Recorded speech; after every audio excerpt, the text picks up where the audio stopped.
అండి ఈరోజు రవ్వ ఉండలు చేస్తున్నానండి. 1 కేజీ ఉప్మా రవ్వ తీసుకుని, బొంబాయి రవ్వ అంటారు కదా, దాన్ని బాగా వేయించుకోవాలండి. గ్యాస్ వెలిగించి గ్యాస్ మీద గిన్నె పెట్టి వెలిగించుకొని బాగా వేయించుకోవాలండి. దోరగా వేగిన తర్వాత ఒక ప్లేట్లోకి కానీ బేసిన్లోకి కానీ తీసుకొని పక్కన పెట్టుకోవాలండి. ఒక కొబ్బరికాయ తురుము తీసి 2 చెంచాలు నెయ్యి వేసి బాగా వేయించుకోవాలండి. వేయించుకుని పక్కన పెట్టుకోవాలి. రవ్వని ఒక ప్లేట్లో వేసుకోవాలి, మొత్తం వేయించుకుని. అలాగే ఒక 100 గ్రాముల నెయ్యి వేసి బాగా కాగనివ్వాలి.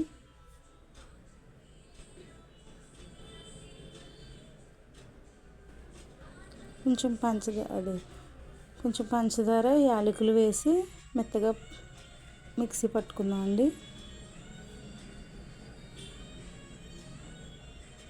ఒక 10 యాలక్కాయలు వేసుకున్నానండి నేను. నెయ్యి కాగిందండి, జీడిపప్పు వేసుకుని దోరగా వేయించుకోవాలి. అలాగే కిస్మిస్ కూడా వేయించుకోవాలి. ఒక సరిపడినన్ని, ఎవరి ఇష్టం కొలది వాళ్ళు వేయించుకోవచ్చండి. జీడిపప్పు కిస్మిస్ వేగింది, పక్కన తీసి పెట్టుకుందామండి. పంచదార పొడి చేసుకుని పక్కన పెట్టుకుని మొత్తం రవ్వ ఇదంతా కలుపుకోవాలి. అదిగో బరకగా మిక్సీ పట్టుకున్నామండి పంచదారని. కేజీకి 3/4 కేజీ పంచదార వేసుకున్నామండి.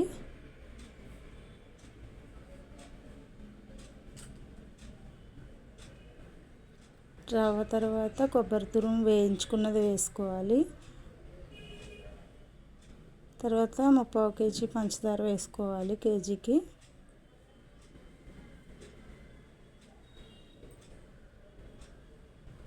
జీడిపప్పులు కిస్మిస్లు వేసేసుకొని బాగా కలుపుకోవాలండి. చిన్న చిన్న ముక్కలు అయితే బాగుంటుంది.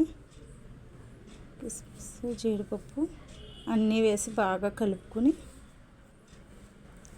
మిగిలిన కాగిన నెయ్యి అంతా వేసేసుకోవాలండి. నాకు ఒక 150 వరకు పట్టిందండి కేజీకి. అలాగే పాలు కాచి ఒక గ్లాసుడు పాలు కాచుకోవాలండి. లోపల వేడివేడిగా కాచిన పాలు కూడా వేసుకోవాలి. వేసుకొని బాగా కలుపుకోవాలండి. బాగా కలిసిన తర్వాత ఇలాగా ఉండ చేసుకుందామండి. మనకు సరిపడినంత సైజులో ఉండ చేసుకోవాలి. రవ్వ లడ్డు చేసుకున్నాక మొత్తం అన్నీ పక్కన పెట్టుకోవాలి. అది బాగున్నాయి కదండి, చాలా ఈజీగా సులువుగా చేసుకోవచ్చు. బాగుంటుంది, టేస్ట్కి కొబ్బరి వేసుకుంటే బాగుంటుంది. మీరు కూడా ట్రై చేయండి. అలా మొత్తం అన్నీ చుట్టూ పక్కన పెట్టుకుందామండి.